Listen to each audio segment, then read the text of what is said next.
Hi, I'm Peter J. Ray. Welcome to Adventures in History. Today's topic is Dearest Mother and Dad love Ruth, John, Mark, Pamela, and Patricia. Ruth Smallshaw Ray's Letters to Her Parents, 1959, Part 119. 602 Huntmere Drive, Bay Village, Ohio, November 30th, 1959. Dearest Mother and Dad, just a quick note, for I'm sure you're wondering what's up and guessing correctly. It's been a real trial here. We've had 13 prescriptions in the last 2 weeks, shades of my childhood. I was so sorry I missed Dad's birthday, but I didn't know the month, let alone the day. When your letter about your dream came, I was glad it wasn't true, but I guess it was a premonition. I wrote about Mark's croup and bronchitis. Well, the night of your dream, Pam started in with it, and by the following Monday we thought she had pneumonia. The doctor said it was severe bronchitis. We could not get her stopped coughing for a minute. Then the next day, Patty started in, so I had all 3 children in bed coughing at the same time. Of course, getting up with them, I got it, and it went to my ear. My eardrum burst a week ago Saturday. When it started, I felt like an old enemy was with me again.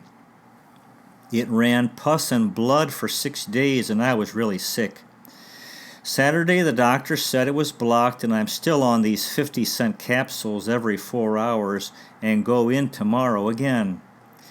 Pamela also saw the ear specialist with me Saturday, and as she is deaf and has fluid in both ears, and has to have her ears operated on as soon as they can make arrangements. We will also have her adenoids out and tonsils out, although her tonsils are okay. We missed Thanksgiving in Sandusky. I fixed a turkey. I was so proud it looked like a magazine. Dressing, mince pie, the works at great effort, but it was all good. The children helped me fix the stuffing and get it ready the day before. They were so good and so disappointed at not going away or having someone in, but I went right to bed after dinner. John has been so good too. Tonight he said the older he grows, the most important thing is your family. We would like to know what you'd like for Christmas. John's folks have, upon request, said they'd like a card table. Would you like a set like we got Bud and Doris, or do you have something else in mind? Would you prefer us to send you something on your new TV? I had thought of a hand mixer for Doris, too, and sorry I hadn't taken one up this summer. They are from $10 to $17 here. Would it be worthwhile sending, with the postage and duty, or is it better for you to get it there? Or if you just decided on that, maybe we could get them the steam iron for them, if you would buy it for us. Let us know which way to do it. Also, any suggestions for you.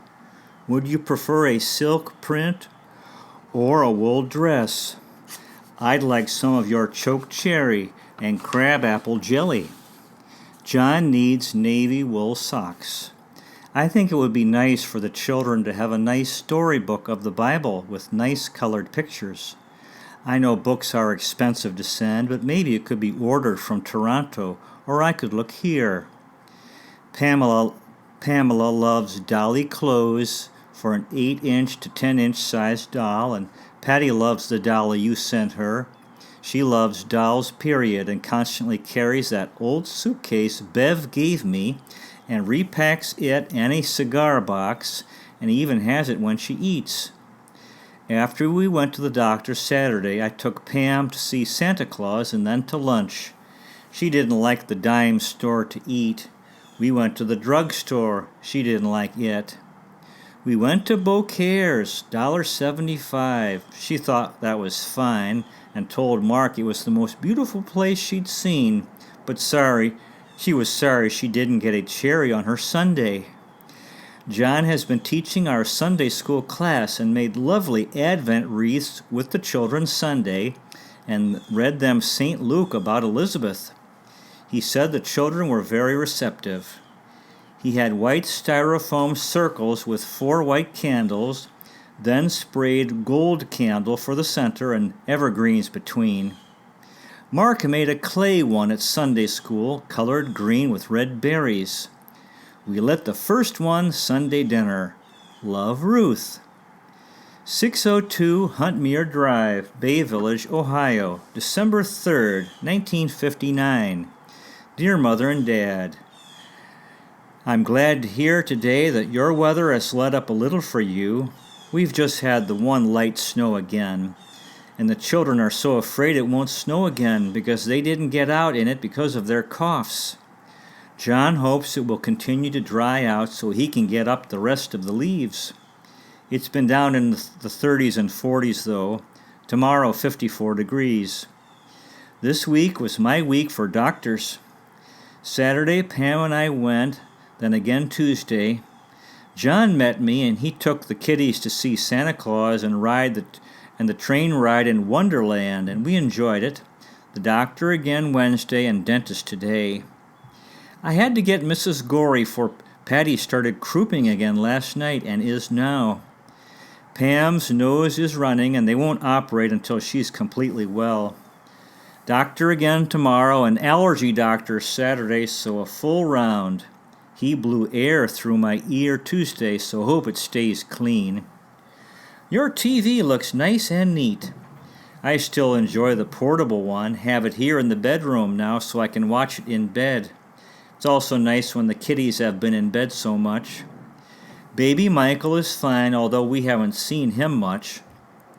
The children not at all because of fear of giving him our germs. Their bills were about $2,000 for him, about $600 not covered by Blue Cross. The most important thing is that he seems to be okay. Our 8-pound, 11-ounce turkey was very good. I even boiled the bones and made soup, also a casserole. John won't be running for U.S. Congress. It costs about $35,000 plus an awful lot of time and energy. He'd be better than the fellow from this district, but as you know, politics are a tough business. John and Mark had their Indian guides here, 7 fathers, 7 sons. I made 2 dozen cupcakes and chocolate milk for them. Pam is a riot. Do you ever look under my mattress? I'm not going to hide anything there, but you never look there. There's going to be a surprise in this house, but you mustn't look around too much. You don't know anything, do you? I didn't tell you, did I? Etc. Just like her mom. I would like ideas from you for Christmas, too. If you send choke cherry jelly, maybe in a tin or a piece of your Christmas cake, I'd like that most. John needs navy wool socks, size 13. Mark and Pam, Bible stories. Mark has asked for a microscope for Christmas, so we hope to find one. So any books or slides along that line. Pam has asked for a ballerina doll, so any doll clothes for a 12-inch doll, I guess. I'm sure anything is fine. The children are so excited about Christmas, and I've done so little in preparation, nothing in fact. Patty and Pam look so cute playing dolls together under the dining room table. Patty even enlists Mark and John to dress dollies. It sure looks cute. I must say good night. Love, Ruth. Fairview Park Hospital, Cleveland, Ohio, December 14th, 1959. Dear Mother and Dad, it's 10 o'clock a.m. and I am by Pamela's bed. So far she's been a good girl, although of course she feels miserable and wants water, but she's quiet. Some are more upset and struggle and cry, but Mark was good too. John said it's so much easier than when they fight it. John brought Pamela in last night and she had the operation early this morning. Mark went back to school after a bad siege last week with an earache and throwing up. Mrs. Gorey's with Patty all day. John said Pamela was her usual chatterbox and said, "See, Daddy, how nicely I talk to everyone?" She was so excited about coming to the hospital. We tried to explain it would hurt, but she still thought of it as an adventure in some place where Mark had been. Like Disneyland, I guess. She has our promise that the next trip to California she'll go with Daddy. P.S. John was elected president of the Lake Erie Junior Museum tonight. We put our Christmas tree up yesterday, early, but Pamela wanted it up. John bought a lovely, fluffy one, long needles with roots so we can plant it out back. I sprayed it with white spray and got some Santa and snowmen and little house lights. This is a lovely hospital, Fairview Park Hospital, overlooking the Rocky River. The children's wards are decorated with murals. I know many of the girls who do volunteer work, one of the doctor's wives. Pamela watched the movie The Wizard of Oz last night here on television with Judy Garland. This morning, John's partner, Dick Stevens, came for him and loaned him their car because John was in a far suburban court today. Mark said today what a good movie it was last night. John has made over $10,000 this year, so we're pleased. Hope it hits $11,000. Dr. Freeman was just in and said Pam had an awful lot of thick stuff in her ears and her tonsils were bad when he got them out, thick and full of infection. I'm so glad it's over. Her cough was bad all week and she was on antibiotic, and I was afraid we wouldn't get her well enough to come, but the doctor felt it's so important to get it done. There is danger of pneumonia if they have a cough, but he gave her a shot of penicillin. He said I looked better. Your letter came yesterday. The parcel I had was ready to go, so I sent it yesterday anyway, and we'll send a check so you can put it towards a dress and something for Dad and towards an iron or mixer for Doris and Bud. I valued everything in the parcel under $10 so you wouldn't have to pay duty. I wasn't sure if you meant individual items had to be under $10 or all, so put the total at $10, although they were more. We sent an order to Knott's Berry Farm in California to send you some fruit. It might be late, though. John was cross with me for spending valuable time making a centerpiece for you. The candle goes in it. He was sure it would be messed up in transit anyway, so a waste of time. But you know me. John had the children make corsages in Sunday school for their mothers with evergreen, pine cones, and berries and bows. He says I'm full of ideas. He has a much greater respect for all teachers now, the time and preparation and patience that it takes. John's mother called last night. They got Mark's microscope set and Pamela's ballerina doll, and we'll get Patty a snowsuit. Also Mark's book on planets that he wants. If we're still afraid of giving Michael our infections, she suggested we stay home, and they'll come here maybe Christmas, and Dick and Joan go over there Christmas Eve. We did this last year because of chicken pox. 2 years ago, Mark had his tonsils out 2 days after Christmas. So this seems to be our time of year for things. Pamela's sleeping, but 2 of the boys here are really giving their mother a workout, yelling and trying to climb out of bed. 2 of the dads are here with the mothers and more solicitous than the moms. Pamela just wants to be patted and is so good. I hope you won't be alone for Christmas. We had a lovely candlelight service at church this week. John and I went Wednesday evening. Your Christmas cake will be wonderful as I haven't made one. Don't worry about it not being a whole one. Love, Ruth. 602 Huntmere Drive, Bay Village, Ohio, December 18th, 1959. Dear Mother and Dad, Merry Christmas. This check should have been in the Christmas card. We do hope you have a fine Christmas and get something you need with this. Your parcel arrived today. It took just 6 days and in order. John just opened it, no duty, and put the items around the tree. Looks very festive. Pamela is doing remarkably well. Some prayers must have been with her. Much love from us all. Merry Christmas. Love, John, Ruth, Mark, Pamela, and Patty Ann. 602 Huntmere Drive, Bay Village, Ohio, December 27th, 1959. Dear Mother and Dad, we do hope that you had a very happy Christmas.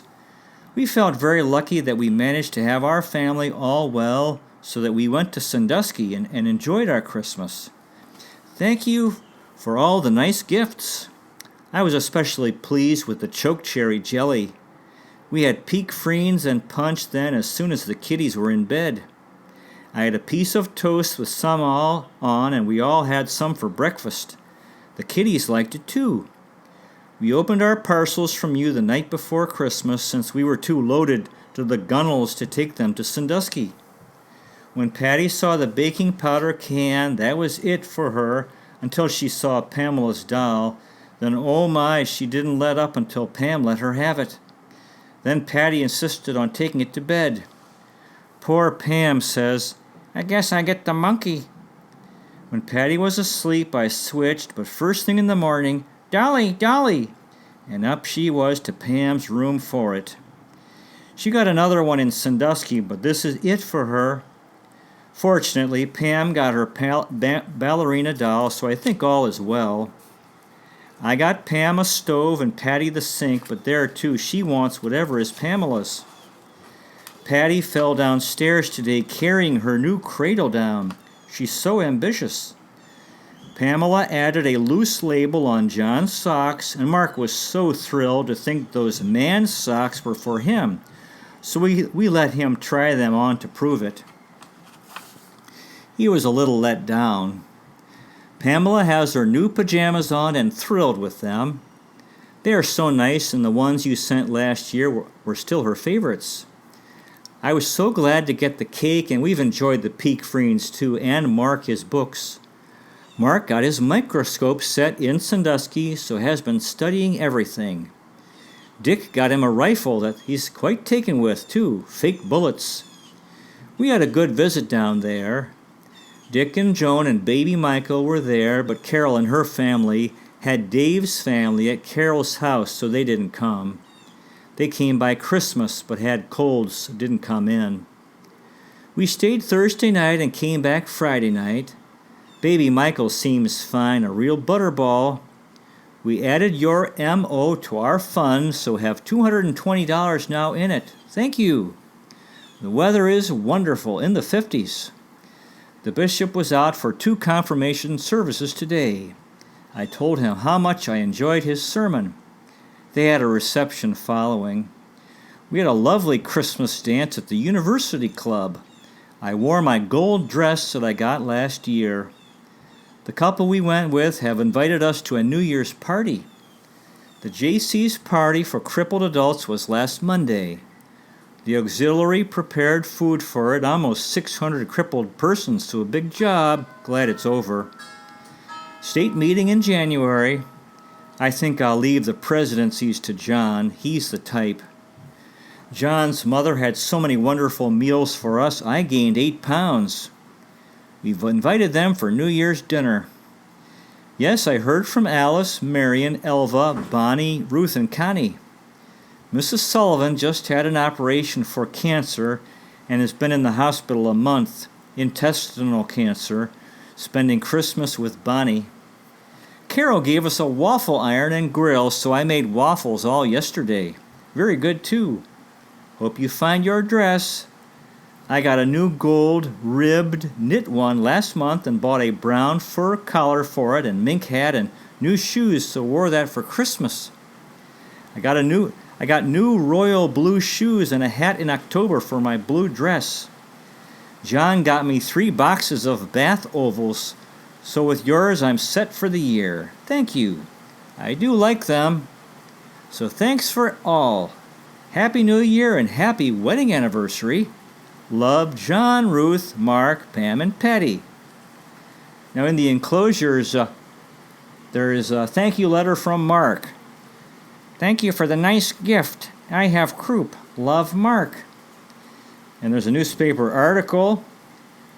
Mrs. John Estray, 602 Huntmere, Bay Village, president of the Cleveland J.C. Auxiliary, will greet Mrs. William Geese, named Miss America of 1958, when the latter is guest speaker before the Auxiliary November 19th at 8:30 p.m. in Manger Hotel. Mrs. Donald F. McQuilkin, 1201 Webb Street in Lakewood, will be hostess at a potluck supper of the auxiliary on November 21st. And there is a letter that Ruth wrote in her capacity as the president of the JC Women's Group. From our president's pen, what a unique and wonderful opportunity we have to share with our husbands our JC's welfare, social, and civic activities.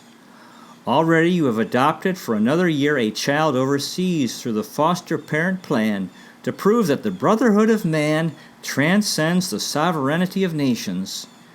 You will help Sunny Acres tubercular patients, Blossom Hill girls, the Florence Crittenden home, and mental patients.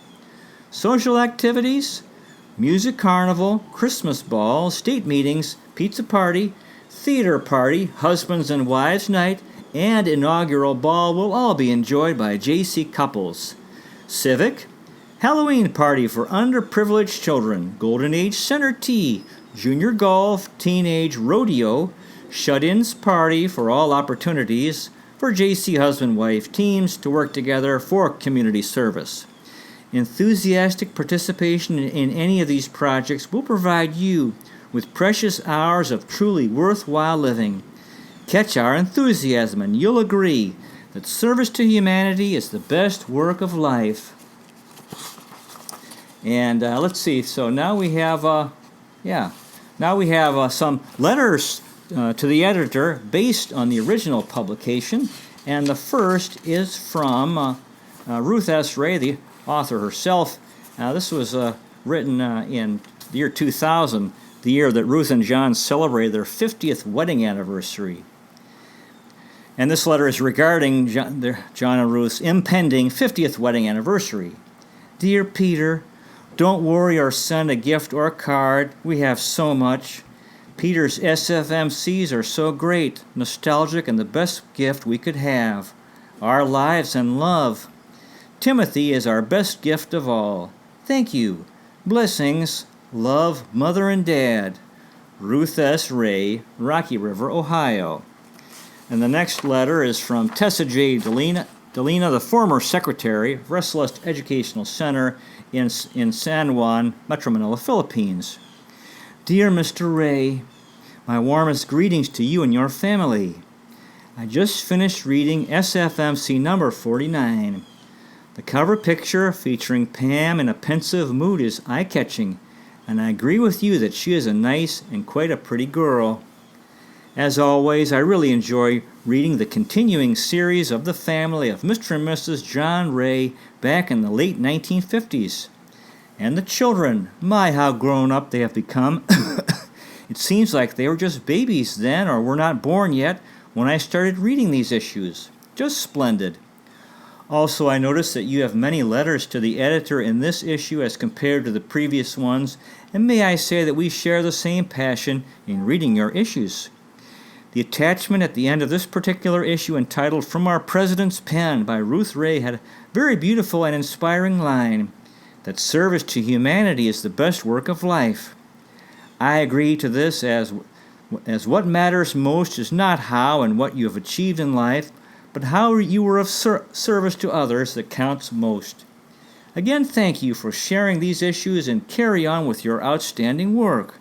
Sincerely yours, Tessa J. Dolina, Quezon City, Philippines. And finally, we have a letter to the editor from Patricia A. Ray, my sister and Ruth's daughter, regarding the original publication. Dear Peter, such a pleasure to read Dear Peter, I just received SFMC number 49 today and skipped ahead to read it. Of course, my photo on the cover had nothing to do with that. I think I still need my blankie. I enjoyed this issue a lot, Peter. These are real treasures. Poor Michael, he got an awful rough start in this world. Hope he comes to Lakeside this year. Patricia A. Ray, M.D., Boston, Massachusetts. And we have a letter to the editor from John S. Ray, Ruth's husband and my father. Dear editor, such a pleasure to read SFMC number 49. Precious picture of Patricia with her dolly on the front cover. Memories from 41 years ago come flooding back. I really enjoyed reading this issue out loud with your mother and reminiscing as we read. How busy and how much energy we had. Keep up the good work. Love, Dad. John S. Ray, Rocky River, Ohio. To be continued. Well, that concludes today's presentation. You might consider checking out our website, Adventures in History with Peter J. Ray at peterjray.com. So far, we've made 681 history videos in 7 areas: world history, American history, book reviews, poetic tours, Cleveland baseball, family history, and autobiography. There's a donate feature. You might consider making a donation so we can continue making these videos. If you live in Metro Manila, Philippines, and are looking for a high school, you might consider Ressalist Educational Center. Ressalist is located on Allenby Street in Barangay Maytunas, not far from the corner of Pigavar and Wilson Street in San Juan, Metro Manila. At Ressalist, we specialize in helping young people who have had difficulty in the larger traditional high schools. It's more than a school, it's a warm and supportive community, and we strive to be creative and innovative. And the website is ressalest.education, RESALEST. Thanks so much for watching. I really appreciate it.